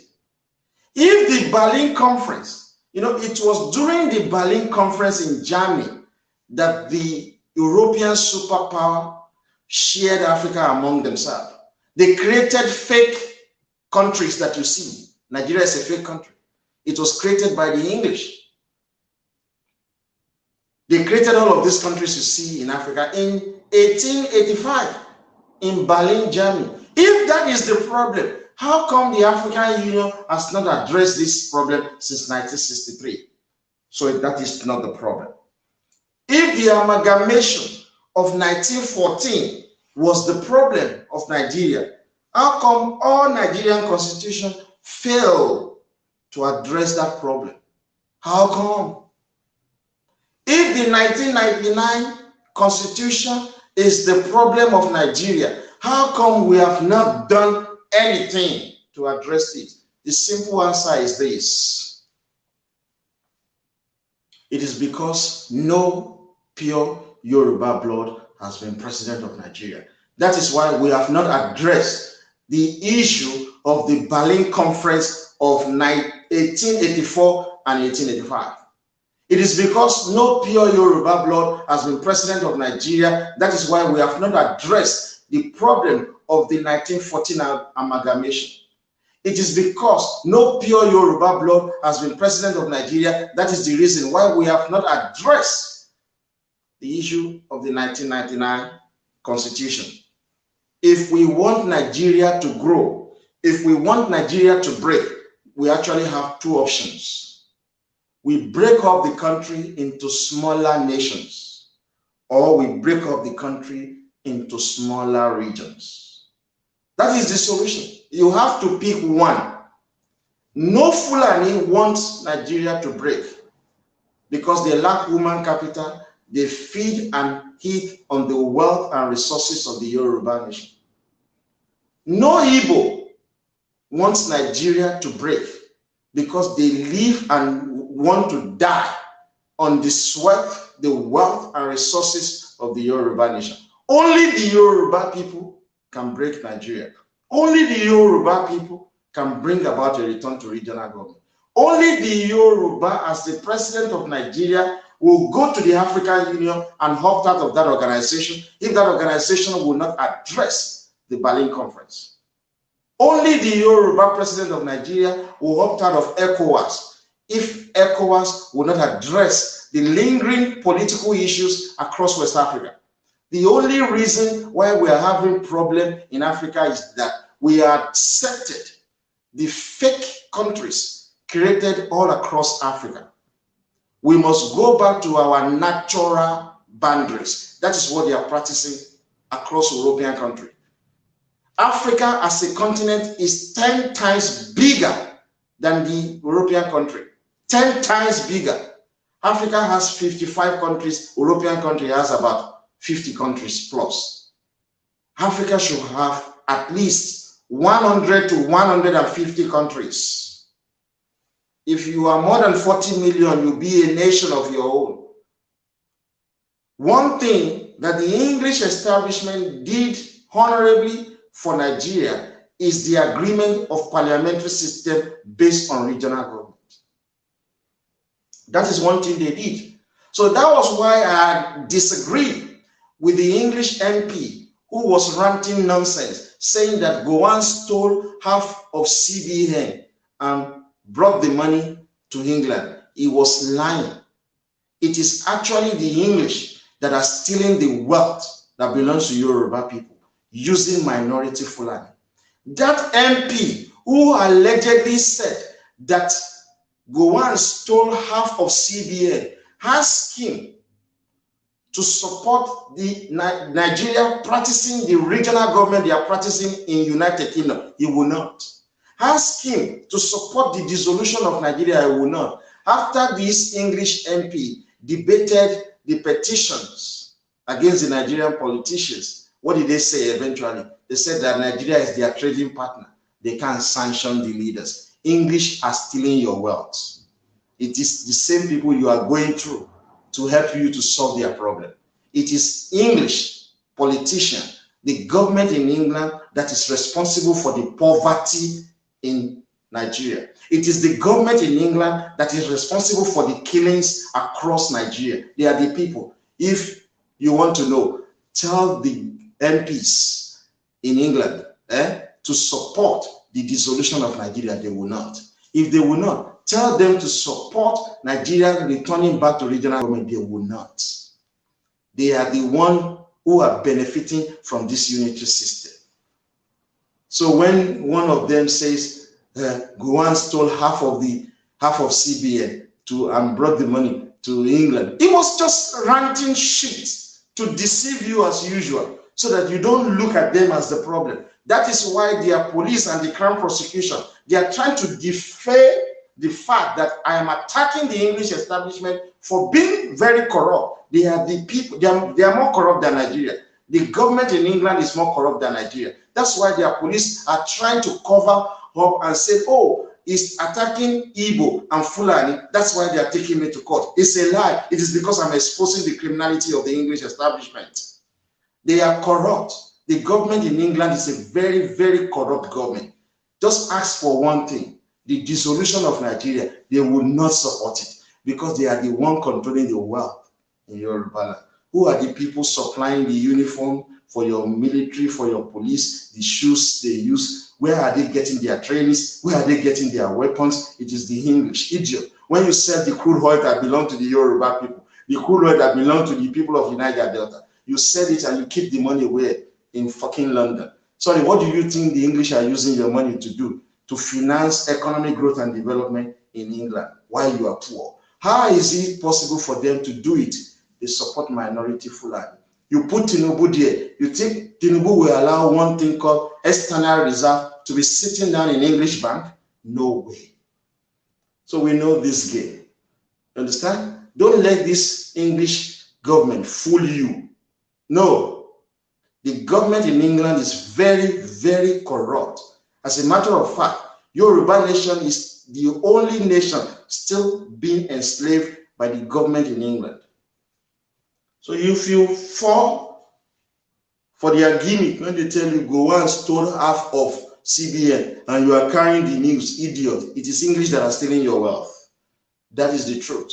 If you want us to give further evidence, we will provide it.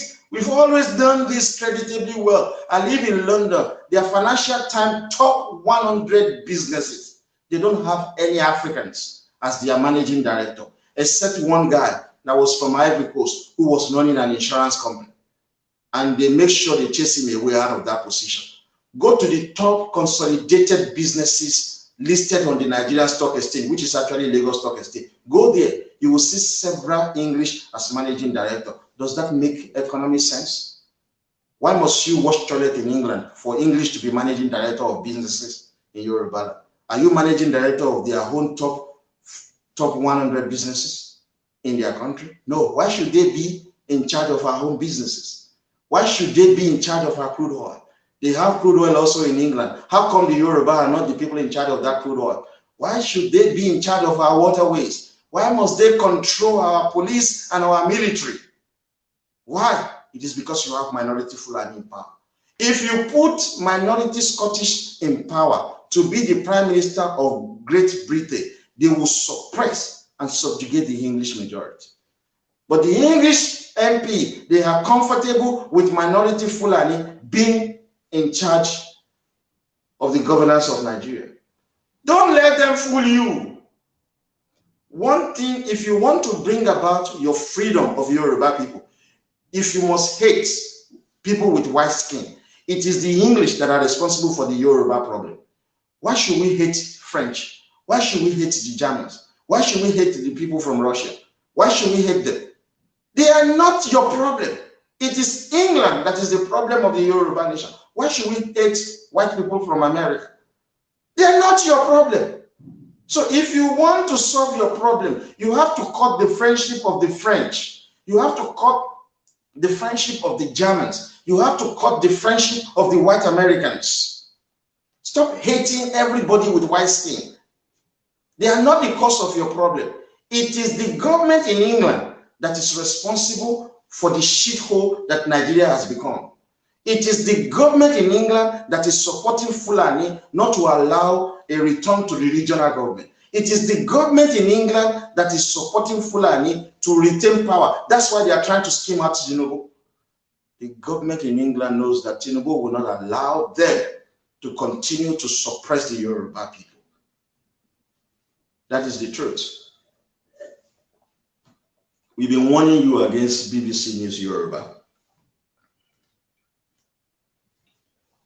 The same English MP saying to you, and you believe them. That's why I pity Yoruba youth.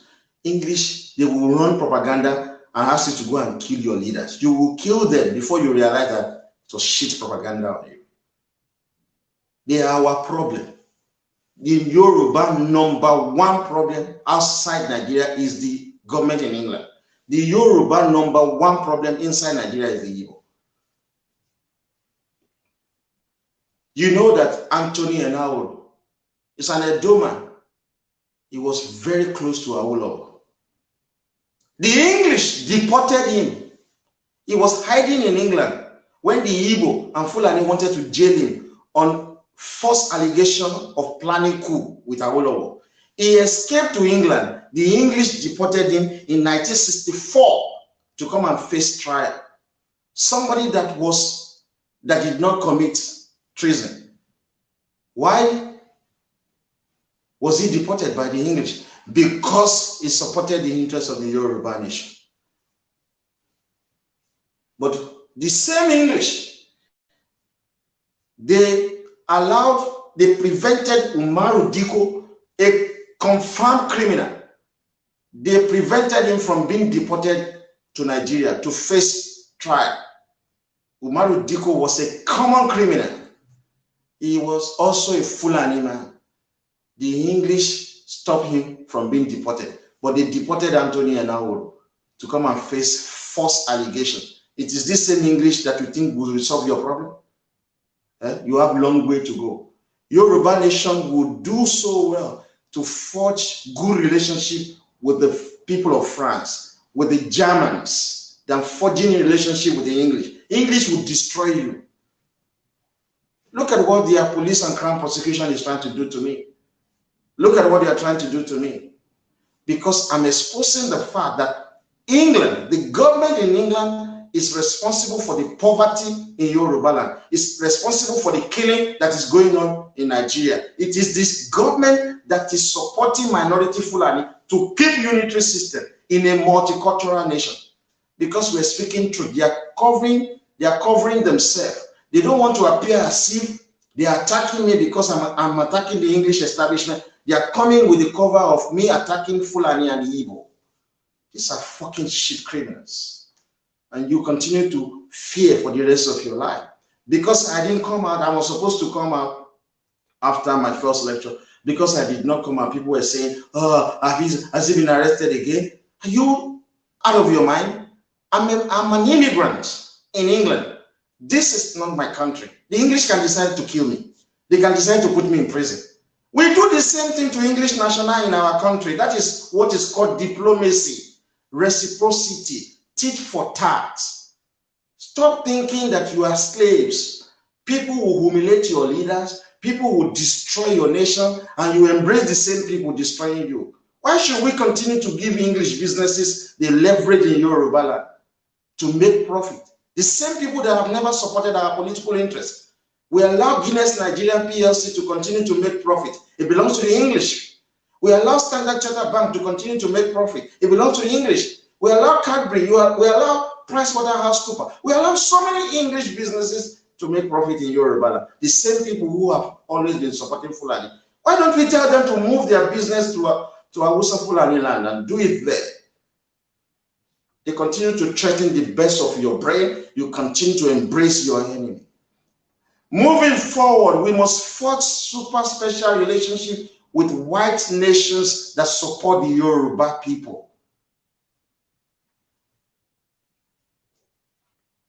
The same to you. Remember, recollect, ask yourself, why was Anthony Enahoro deported from England to face trial? Awolowo was jailed in 1963 along with 21 other Yoruba citizens. Anthony Enahoro escaped to England to hide there because the false allegation that Awolowo was planning treason, it was false. But the English deported Anthony Enahoro. But Umaru Diko, he escaped from Nigeria after he has stolen so much wealth with evidence in public already. The English stopped him from being deported because he's Fulani. And these are the people you run to Yoruba. This is where your children are going to acquire education. What stops you from going to Netherlands? When we had problem over Abiola, who helped you? Who help you, Yoruba nation? I don't do sentiment. I don't do sentiment. I don't like black people because they are black. If you cannot protect my interests, I don't want to be your friend. Whether you are black or not, it's none of my business. When we had problem over Abiola between 1993 and 1998, it was the people from the Scandinavia that were helping Yoruba people. They are whites. South Africa denounced us. Ghana denounced us. They did not help us. No single country in Africa helped the Yoruba nation. Why is it that our children are not going to Netherlands, Iceland, Finland to go and acquire their education there? Why must they come to England and acquire their stupid education? The same country that is supporting Fulani, that is against your own collective goods. Why? Is it not education that they are acquiring? What stopped Yoruba from going to Netherlands, from going to Finland, from going to other Scandinavian countries? People who love us, people who accepted us, people who help us in our time of needs. Why must we come to England? Why must we do business with English? This is why the APC Yoruba must think long and hard. If anything happens to Tinubu now, that party will crumble. That is why leadership must be given to people like us who have the boldness, the character, and the sheer determination to lead the Yoruba nation. Not weak men like Fashola, like Fayemi, like Akeredolu. Stupid people already been threatened by Fulani. They now working against the collective good of their own benefactor, Tinubu. This is how you change leadership. This is what happened. Look at when David Cameron was in university. They already knew that he's going to be prime minister, and they groomed him to take that position. When Boris Johnson was in university, he was already being groomed to take up the leadership. This is something Tinubu should do. He should look for brilliant mind, bold, strong Yoruba who can help to move the nation forward, not stupid people that are undermining him.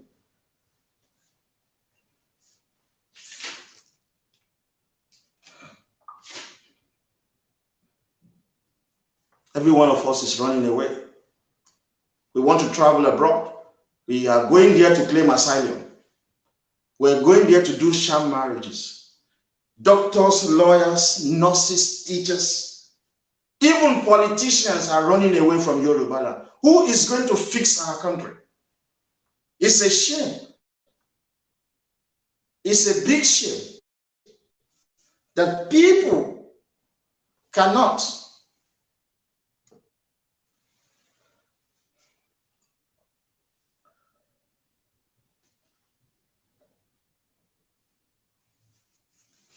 It's a shame that brilliant Yoruba cannot come home and make Yoruba land great. It's a shame. So every one of us, we are running away. We want to go to London. We want to go to America. We want to go to Canada. Our doctors, nurses, teachers, even politicians, everyone is running. Who is going to fix Yoruba land? Many of our members who are living abroad, we want to come home. I, in particular, I would like to come home. It's just that I'm going to spend the rest of my life in prison. Because Fulani are there. If you put in a good year, pure Yoruba law, you will see me in Lagos. Soliciting for votes. Asking people to vote for me to be the premier of Yoruba region. If Tinubu return us back to regional government. Projecting the interests of the Yoruba for everyone. So we have to think long and hard. Look at this. Let me just digress a little bit so that I will come back tomorrow and continue. Look at what the Yoruba Libras are doing and Igbo. They are circulating the residence of MC Oluomo and the hotel built by his deputy. What are they projecting? When I used to work in Nigeria, my last salary was 300,000 naira before I came to England. If I remain in England, in Yoruba, perhaps I will be earning like $1 million or more than $1 million now. So how much do you think that MC Oluomo will earn in a month? It will definitely earn more than $1 million naira. It's working. Somebody earning more than $1 million naira should be able to build the kind of property he has been able to build. He's been earning this money over the years. He saved up to build those properties. His deputies saved up to build the hotel. You see Yoruba Libra circulating their property on social media, being brainwashed. We told you that a Fulani man used to be the controller of custom in Lagos International Airport, the airport they call Muritala Mohammed. His take home is 5 million naira a day. 5 million. Go and watch that video again where I said if he decided to use 1 million to sleep with Yoruba women, he will sleep with more than 100 a day if he gives them 10,000 naira. He's taking home 5 million naira. A Fulani man in charge of the custom in Muritala Mohammed International Airport. When you Yoruba, you are washing toilet for English in London. When you Yoruba, you are driving Uber in America. When you Yoruba, you claim asylum across European countries. Fulani are controlling your world. We have 11 custom commands in Yoruba land. Apapa Custom Command, Tinker Highland Custom Command, Lagos International Airport Custom Command, they call it Muritala Mohammed. Kirikiri Lighter Tamia Custom Command, Lipom Custom Command, Lagos Industrial Custom Command, Seme Custom Command, Ogun Custom Command, Oyo Osun Custom Command, Ondo Ekiti Custom Command, and Kwara Kogi Custom Command. These were the 11 custom commands in Yoruba. Every of this is being controlled by Fulani, Idiot, and Igbo. There's a new one I just discovered earlier today. They call it Western Custom Command. I don't know whether they've changed the name because one used to be Tinker Highland 2 Custom Command. It's the same thing called Lipon now. So we have about 12 custom commands in Yoruba land. Our children can't work there. It is Hausa, Fulani, and Igbo working there. They are making stupendous wealth. Idiot. You are circulating MC Oluomo's properties on social media, saying that he has stolen your wealth. How come about the Fulani who are stealing your wealth across Yoruba land? Atiku Abubakar became stupendously rich from the Yoruba Custom Command. Imagine if I'm there in charge of one of these custom commands. You think I will wait for the irresponsible police to be arresting me every now and then in England? I will live a very good life if I'm one of the manager in charge of the custom command. So you think if Tinubu is the president of Nigeria, he will allow Fulani to continue to control the Yoruba 12 custom command? You think that will be happening under Tinubu leadership? It will not.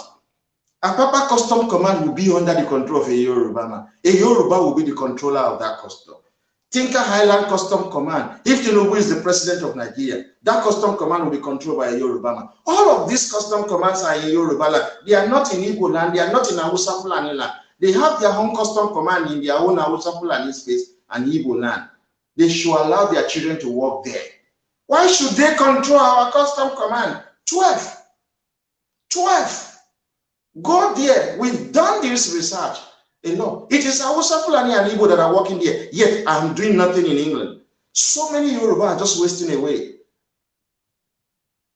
Go to America, you see brilliant minds who are Yoruba with no job. But all the federal government jobs in Yoruba have been taken away from us. Yet you are saying MC Oluomo has a beautiful, well-built accommodation. You are condemning him. No, he should be poor working with his head. Ayenyu ni da. Eyu lori buruku. Tebari Yoruba tó ṣoríire ẹ máa fẹ́ kún wálẹ̀ olùṣì Hausa Fulani jẹmù lámọ́ yín lára nílẹ̀ Yorùbá ẹ rí tìyẹn rò kò ní dá fáyé gbogbo ẹ̀yin Libra ẹ̀yin olórí burúkú olóṣì àwa wà ń lo òyìnbó àfọgọ́tà fún òyìnbó ọlọ́pàá wọn ààrẹ sì wà bó ṣe wù wọ́n fi wá sínú handcuff wọ́n tì wá mọ́ prison olóṣì ṣèlú wa ní ṣèlú bàbá wa ní bíbá ẹ̀rọ ọmọ yín tó ń ṣe rere ẹ fẹ́ bá tiẹ̀ jẹ́ ẹni MC Olúọmọ kọ́lé ìgbà tó wá kọ́lé ńkọ́ kì í ṣe ọmọ Yorùbá ni ẹ̀yin olórí burúkú olóṣì àwọn ọmọ Hausa ń jẹ owó mọ́ yín lára àwọn ọmọ Igbo ń jẹ owó mọ́ yín lára. Igbo people are the ones selling properties throughout Lekki.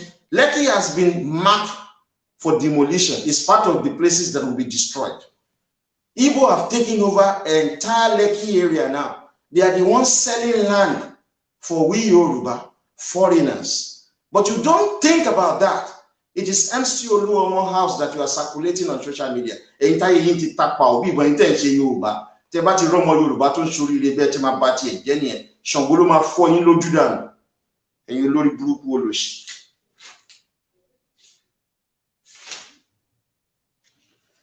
So let me end this because I said somebody is there. So let me end this with this. There is a new thing that has just happened at the 5th coronation ceremony of the Ooni of Ife. And all of you don't know this. You don't know this. One, I want you to go and read the speech of the president of Yoruba land, the Alaafin of Oyo.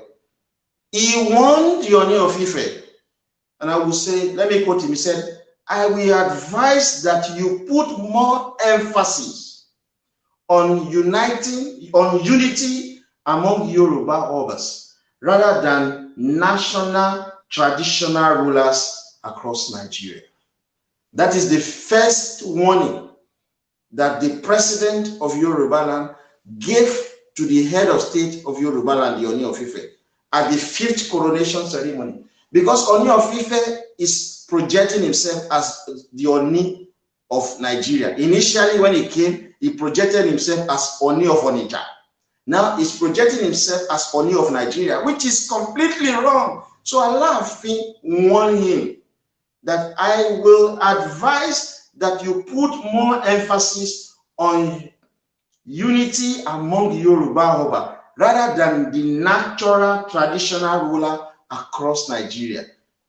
It will have nothing to do as Ooni of Ife. It has nothing to do with the Sultan or emirs in the north. It has nothing to do with the Obi in Igbo land. It's not his business. He's the head of state of Yoruba land. He should concern himself with the Yoruba land. You know why Alaafin said that? He went on to say, he said, this is because the statute code for traditional rulers in Nigeria from the colonial days had been the preservation of the culture of particular area you represent. I hope Ooni of Ife will hear that. Maybe because he does listen to our life.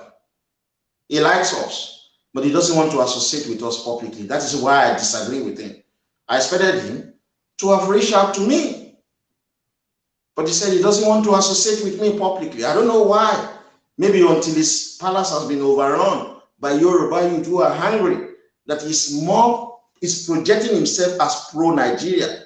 He does not project himself as pro-Yoruba. So by the time we started saying nasty things about him, attacking him, maybe he's going to think again, but it might be too late.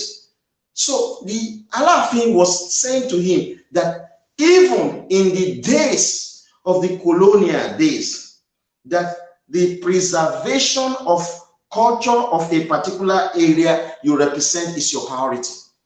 So he should stop defending Nigeria.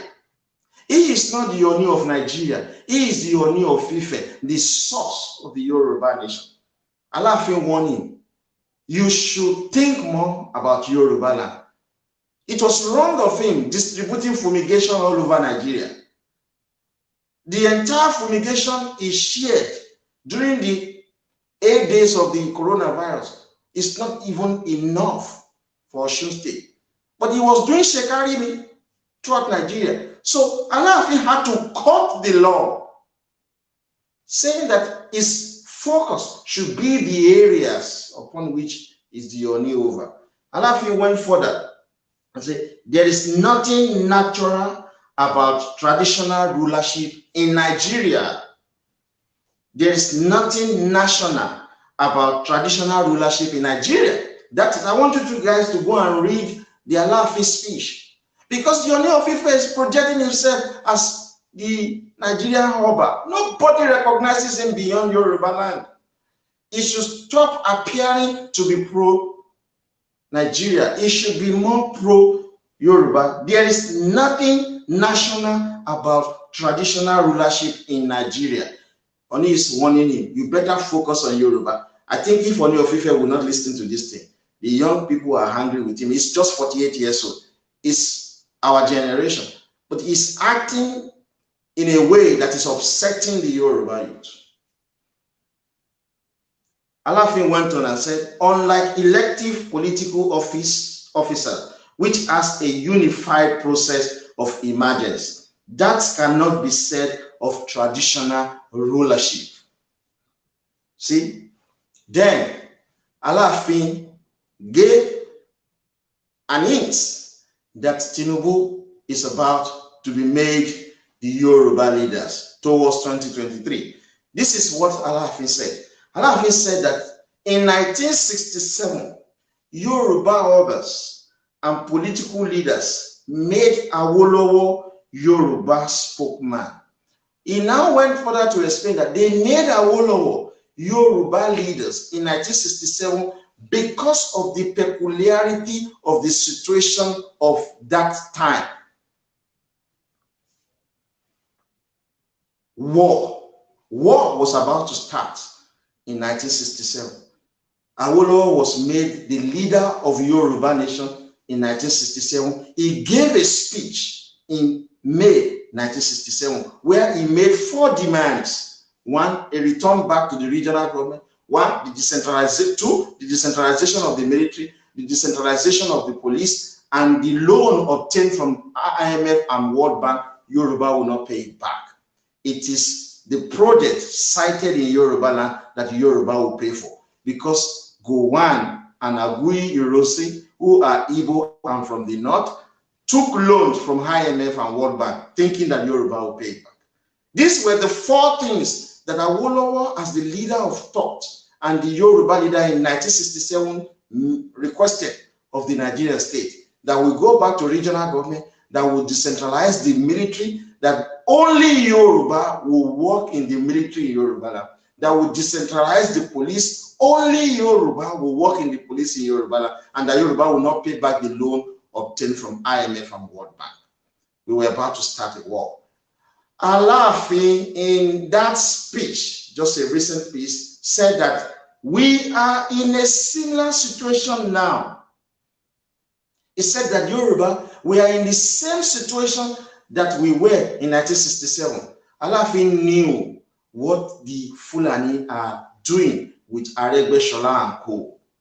So he hinted that the Yoruba obas and the Yoruba political leader will soon support Tinubu and declare him the political leader of Yoruba land. So those of you who are saying that Professor Akintoye is the political leader of Yoruba land, you are just foolish, because you cannot make anybody the political leader of Yoruba land when the Yoruba natural leaders and the Yoruba politicians have not agreed. When we talk about Yoruba politicians, we're talking about people who can win elections. Is Professor Akintoye, can he win any election in Yoruba? Me, I can win election across Yoruba land, even from London. So you see, then Alaafin concluded and reminded Ooni of Ife the war of 1764. That war happened in Ghana. The war was called Atakpeme War. Alaafin elaborated more on that war. He said that the Ashanti Empire wanted to take over Akanyem as a vassal state. Akanyem is a small place in today Ghana. The Ashanti Empire wanted to overrun that nation. That nation sent emissaries to the Oyo Empire, to the Alaafin, who was the president of Yoruba then. Then Alaafin armed his men. We went to war with the Ashanti Empire in 1764. We defeated in that war. So Alaafin reminded Ooni of Ife that he should change his ways. He should be more pro-Yoruba than appearing to be pro-Nigeria. And we are getting impatient with the attitude of Ooni of Ife. We are getting impatient. He's so young, he's in our age bracket, he's in our generation, yet he doesn't seem to get this thing. He doesn't seem to get this thing, that if the people, the young Yoruba, decide to remove him, they will use force. Fulani will not save his house. Igbo won't save him. They will come to the palace and overrun the palace, and that will be the end. It will be written in history. France used to have kings our obas in Yoruba land, in as much as we look up to you as the Orisha, living Orisha, you must respect with the subject. We don't want Oni of Ife to continue to appear as the Oba of Nigeria and continue to undermine the welfare and interests of the Yoruba nation. So I can tell you, having read that speech of Alaafin, Tinubu is likely going to be made the Yoruba leaders. That was an hint from that. So tomorrow, guys, we will talk more on some other things. And thank you so much for joining me this evening. I'm going to see you tomorrow. Cheers. Yes.